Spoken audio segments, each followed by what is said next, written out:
One of the things that people are very much confused by in the modern world is what archaic people meant by gods. And that's because whatever the deities were that had the motive force that archaic people attributed to the gods seem to have disappeared in modern culture. Now, the Jungian hypothesis is that's because they turned into psychological traits, fundamentally, or motivational forces. So what archaic societies would describe as gods, we would describe as motivational forces. So, for example, Venus is a goddess, the goddess of love, and we would associate her power with love and sex, fundamentally. And the reason that that's a reasonable association from the archaic standpoint is because the motive quality that makes up what Venus represents is transpersonal, which means it's not limited to one person, and it's immortal in that the motive force that characterizes sexual affiliation exists whether or not a single individual exists. So it's transpersonal, has the force of a personality, because if you fall in love, you're motivated by a certain set of standards and perspectives, right? If you're gripped by beauty, say, or if you're gripped by lust, that imposes a particular view of the world on you and impels your actions, sometimes despite your will. And so that would be equivalent from the archaic perspective to possession. And it's clearly the case that archaic societies who were engaged in warfare, for example, would conduct rituals to ensure that the warriors that made up their societies were in fact possessed by the correct god. So it might be Mars, for example, the Roman god of war, so that on the battlefield they exhibited the proper characteristics of somebody who was in a battle, right? Rage, you can think. Rage. So possession by the god of war would be equivalent to this possession by a state of rage. Now, it's not quite that simple. It isn't only that archaic people externalized motive forces and gave them the status of deities. What they did was more complex than that, and I think you can understand that a little bit better if you start to give some thought to the modern behavioral notion of the stimulus.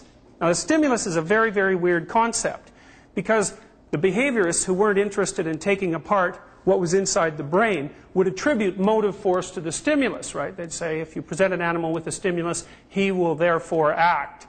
And that meant that the behaviorists were making the presupposition that the motive power resided in some manner in the stimulus. Well, why would they think like that? Well, it's an archaic mode of thought, in a sense.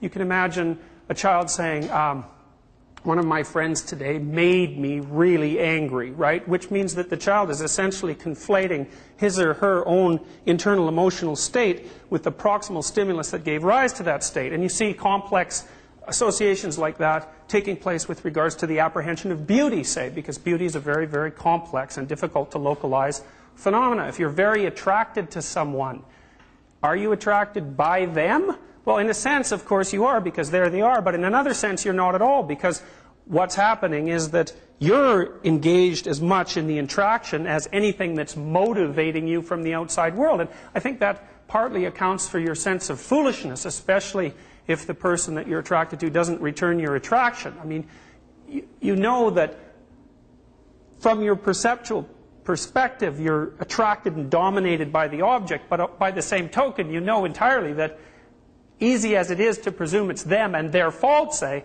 pretty much it all has to do with you. So in the modern world, where we've been able to separate out the object and the motive force of the object, the deities have sort of moved inside of us and become psychological forces. But you can understand, if you think about it in this manner, that things weren't so clear prior to the dawn of the empirical age.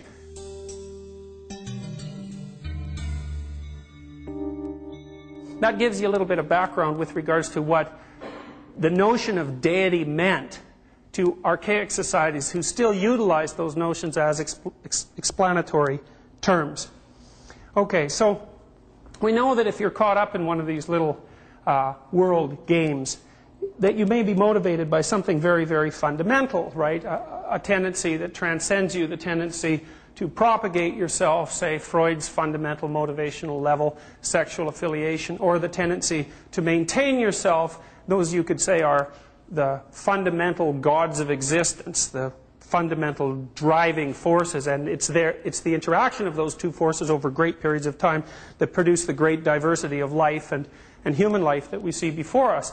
And each of those fundamental, most fundamental of gods have their differentiated minions, so to speak, so that while engaged in the meta goal of self-preservation, you act out plots of hunger and plots of thirst, and you move from cold to hot or from hot to cold, depending on your particular on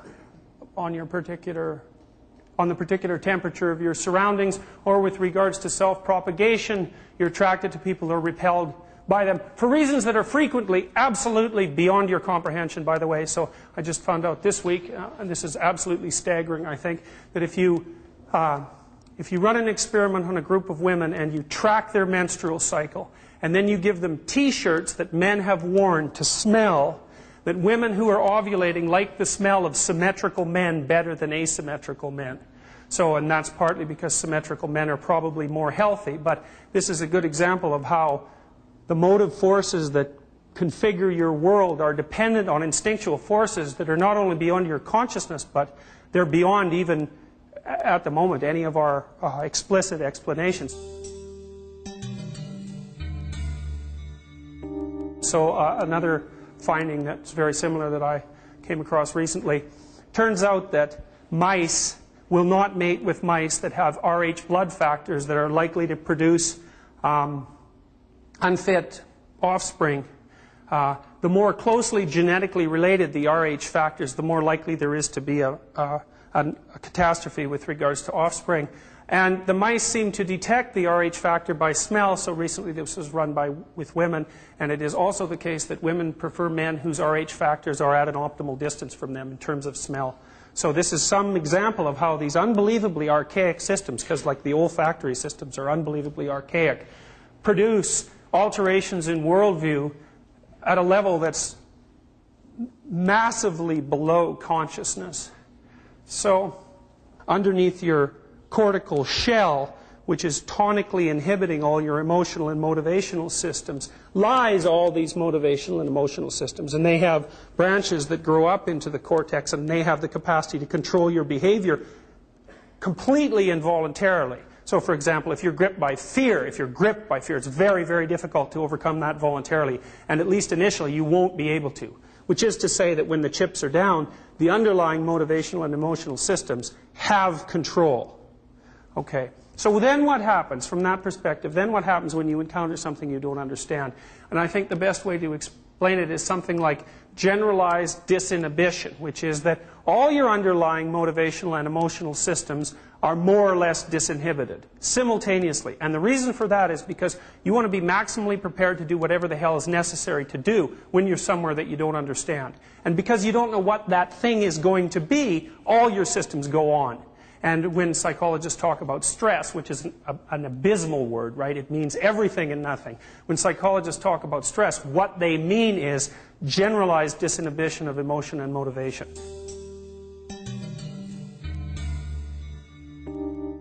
Then you come to the case of ancient Egypt. One of the things Eliade points out, which I think is really interesting, I mean, really phenomenal. The story I'm going to tell you right now was essentially revealed in Egyptian culture at the dawn of the culture rather than developing over the course of the culture. So the Egyptians had a revelation right immediately that the most fundamental of gods was the one who created as a consequence of his tongue and his speech, very much akin to the Sumerian idea with regards to Marduk and also to later Judeo-Christian ideas. So here's the story. There's 4 players in this drama, okay?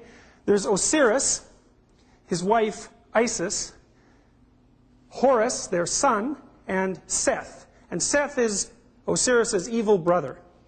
Okay, now Osiris was a remarkable guy. He was the founder of the Egyptian state from the mythological perspective. So kind of like Romulus and Remus for Rome, or like George Washington for the US, right? A mythologized figure who represented all of the pharaohs and people, for that matter, who'd actually constructed the Egyptian state. Osiris, father of Egypt, so to speak. But Osiris is kind of old and a little archaic and maybe a little bit senile, and even possibly a little bit naive in that, you know, even no matter how great you were in your youth, as time goes on, you lose contact with environmental transformations, and the old rules that you live by are not necessarily applicable to the present, and some of those things that you ignore become paramount in importance. And it turns out that Osiris has an evil brother, Seth, and Seth eventually turns into Satan as mythology develops through the centuries. And Seth is a nasty guy, right? I mean, what he wants more than anything is undeserved dominion over the Egyptian state. Now Osiris, because he's not paying attention and because he isn't sufficiently cognizant anymore of the power of evil, more or less ignores his evil brother, who in turn chops him into pieces and then distributes his pieces all over the Egyptian state. Now, you might say, well, why didn't he just kill him, right? I mean, you'd think chopping him up would kill him, but he's a god. You can't just kill him. The reason in mythology, and you see this in movies as well, where the villain never quite dies, or the hero never quite dies, is because even if you eliminate individual embodiments of what those figures represent, new embodiments manifest themselves virtually immediately. So one of the things mythology is quite clear about is that you never win a final battle with evil. It's a permanent property of the world.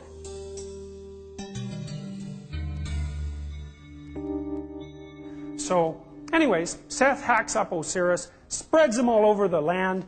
Osiris ends up living a kind of shadowy and nebulous ghost-like existence down in the underworld, and Seth becomes the ruler of the state. A nasty story. All right, but Osiris has Isis as a wife. Now, Isis had a huge cult. She was a powerful goddess, goddess of the underworld. A kind of combination of Kelly and Diana, so to speak. Capable of tremendous destructive power, but also the source of all good things. Something very much like Tiamat. Now Isis got wind of her husband's disintegration, so to speak, and she went searching around Egypt till she found his phallus. And with it she makes herself pregnant. Okay, so what does that mean exactly? It means something like this. The collapse of any great order brings with it new potential. And I think this is something that capitalism has way over forms of government like communism. Capitalism has mechanisms in place to allow large structures that are no longer meeting their function to collapse.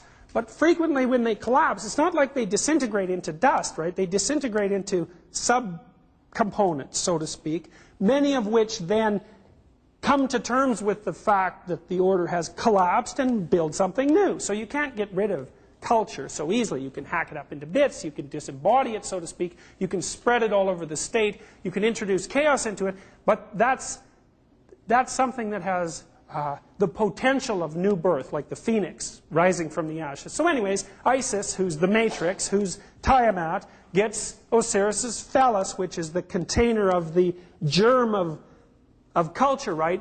The phenomena that's capable of the seminal idea, and she makes herself pregnant.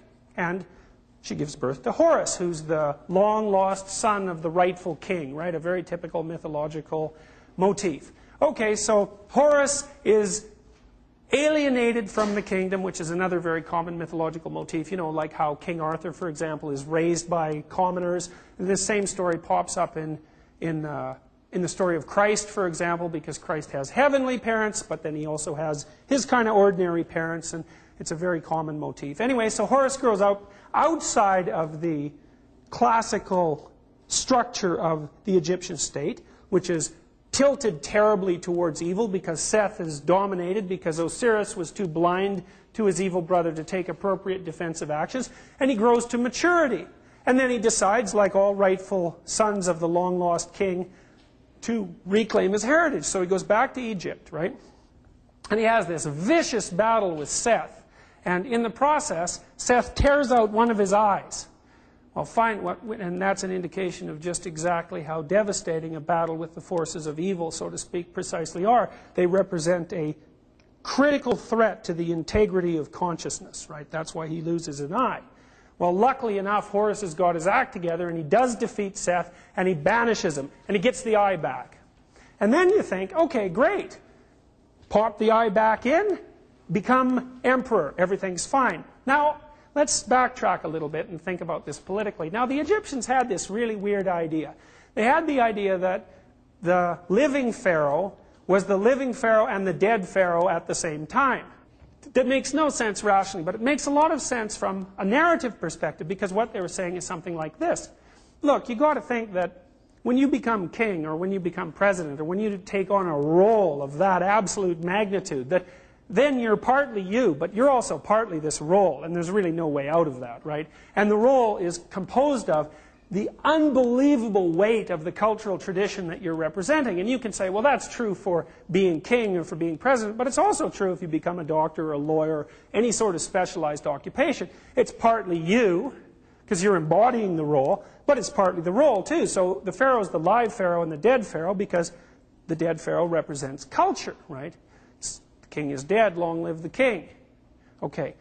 But paralleling that idea was the idea that the pharaoh was not only the dead pharaoh and the live pharaoh at the same time, but that he was Osiris and Horus at the same time. But then you think in the story, Horus has taken over Seth, he's got his eye back, he can be king.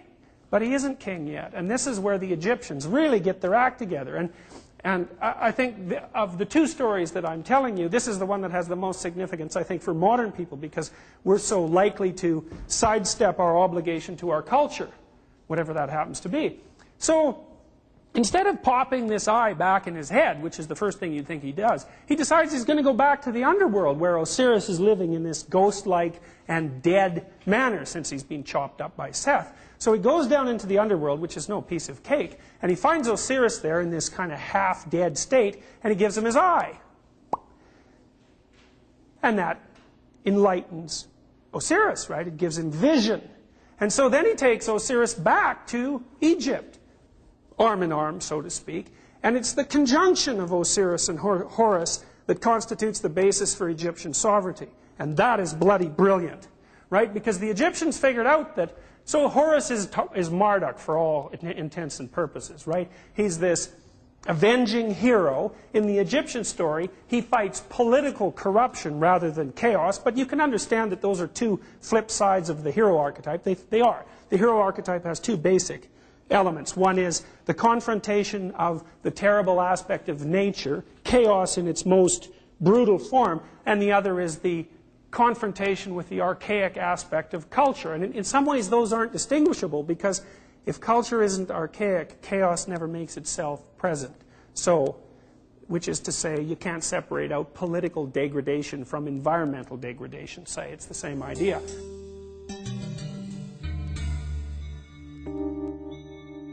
So anyways, Horus has this great idea. He needs his father, right? And I told you about the same motif emerging in Pinocchio. We already looked at that. Right? Pinocchio doesn't become genuine until he risks his life saving his father. All right, so the same thing is happening in this particular situation. So that's pretty cool. So then you get this situation where the Egyptians characterize sovereignty as the capability to overcome evil in the political domain, combined with, and that's a youthful capability, right? Combined with the wisdom of the past. All right, then you look at that from a political perspective, and you find out already that the Egyptians viewed the pharaoh as the live pharaoh and the dead pharaoh simultaneously. But then you find out something else that's interesting, and it gives you some real insight into just exactly how bloody powerful these ideas were. So you think, what did the Egyptians do with their spare time? And then you think, well, they built the pyramids, right? I mean, and that was no trivial undertaking. It was sort of the 5000 BC equivalent of flying to Mars.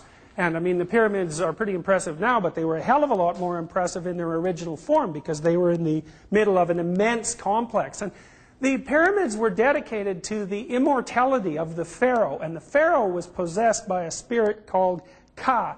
And Ka was his immortal spirit, and it was the union of Horus and Osiris. Okay, so Egyptian society was dedicated to deifying the immortal spirit of the pharaoh, the union of Horus and Osiris. And it was this union that gave it was this identification with this union that gave the pharaoh a phenomenon the Egyptians called Mat. And Mat was like truth or good order. And you can think about it as conscience, in a sense. As if the pharaoh was utilizing the union of Horus and Osiris, then he would have an intuitive ability to decide what the appropriate course of order was. And so the Egyptians would say, for example, when the pharaoh came into the court, they'd say the sun has risen, and by that they meant that the power that reigned over the dominion of the night had arrived. They conceptualized Maat as the capacity to put order in the place of chaos, essentially formally. So they assimilated the union of Horus and Osiris with the capability of putting order in the face of chaos. They regarded that as immortal, and they spent all of the excess resources of their society glorifying that idea. And you think, you don't produce something like the pyramids without really being possessed by an idea, right? This is no trivial undertaking. It's going over a period of several hundred, if not several thousand years. It takes an awful lot of work. So this idea of the immortality of the union of Horus and Osiris and its association with sovereignty was an absolutely potent idea for the Egyptians. It gave their whole culture motive force. Okay, so the Egyptians thought, Pharaoh's immortal, and that's the reason why, and we more or less partake in his immortality by being his subjects, so that was a pretty good deal. But then Eliade points out something very interesting, and this is called the democratization of Osiris. And what you found was that initially there were certain symbolic representations representing the immortality of the pharaoh that could only be used by the pharaoh. But as Egyptian culture continued to develop, then the symbolic representations of immortality started to be adopted by the aristocracy. Now, what did that mean? It meant that this process that the Egyptians had conceptualized as integral to the order of the state was no longer solely embodied in the hands of the pharaoh, right? It had started to drift down the power hierarchy into the aristocracy. Okay. Well, then you think, what happens after that? So by the end of Egyptian society, the aristocrats were characterized by an identity with the union of Horus and Osiris, right? Sovereignty had started to spread itself out. Then you think what starts to happen with the Greeks, right? The Greeks attribute sovereignty to every male Greek. Barbarians, no. Women, no. But at least all males, right? You get a beginning of a democratic notion there. The Jews developing ideas that, if not derived from Egypt, were at least similar in structure to Egyptian ideas, say, not the aristocracy, not the pharaoh, but every individual has the capacity of establishing a direct relationship with the form of the deity, right? Then you have a Christian revolution that follows that, where the idea that sovereignty inheres in the individual is distributed to everyone, right? Everyone. Male, female, criminal, non-criminal, murderer, rapist, taxman, you name it. Sovereignty inheres within them, and it's on that soil that our whole democratic culture emerges. These unbelievably archaic ideas, first acted out, right? First embodied in ritual, first dramatized, then only told as stories, developing more and more coherence over stretches of time of thousands of years, not hundreds of years, but thousands of years, becoming more coherent, becoming more pointed, becoming more relevant with regards to their embodiment, then starting to become understood explicitly and distributed through the entire society.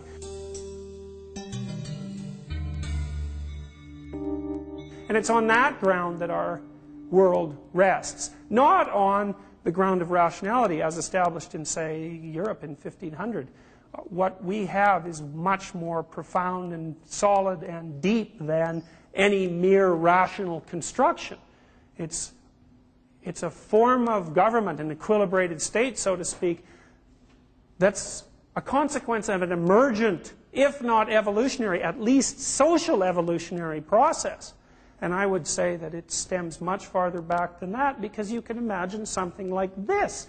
Look, if this ideal personality that should be sovereign is represented by the optimal combination of creativity and traditionalism, say, if that's the optimal combination, and if we're prepared to regard that as optimal, if that's what you perceive when you perceive someone that you respect and admire, then you could say that success in our social hierarchies is predicated on the degree to which you actually embody that combination. And then you see an interaction between individual success and this social construction that would be an interaction that extends over centuries or even thousands of centuries, so that as these ideas become more and more developed, we become more and more adapted to embodying them as a consequence of evolutionary pressure. So it's not just cultural, it's also biological. So our political presuppositions rest on a cultural basis, which is unbelievably archaic, resting in turn on something even lower than that. And I think examples of that are those that I've provided you with already. We know, for example, that chimps who have to live in a dominance hierarchy are very aggressive, especially the males, but they're also very cooperative. So the males who are aggressive spend a substantial amount of time repairing social boundaries in the aftermath of an aggressive incident, because they're just as concerned with keeping the bloody hierarchy intact as they are in climbing it. They have to be. And we know that even wolves won't kill a subordinate wolf once they've defeated it. They allow the subordinate wolf to maintain its own existence, right? They have this notion, this procedural notion that even those entities that appear insignificant may, in some manner that's beyond speech, still contribute to the integrity of the whole. And that's an idea that's very much similar to our notion that sovereignty inheres in the individual, right? We've taken it further. No matter what you do, even if you're in clear violation of the law, your rights remain intact, because no matter how outcast you are and how apparently beyond redemption, your existence may still contribute something to the integrity of the whole. And as far as I'm concerned, that doesn't appear to be a metaphorical idea. If you dismiss it, you cannot dismiss it without simultaneously dismissing the ground on which our states rest. And so then you have to ask yourself, are you willing to do that? And if the answer is no, well, then you have to start to question what it is that you actually believe. Because if you buy the doctrine of natural rights, which you do, you act it out, then all of this follows in its wake, or it rests on sand. And it bloody well better not rest on sand.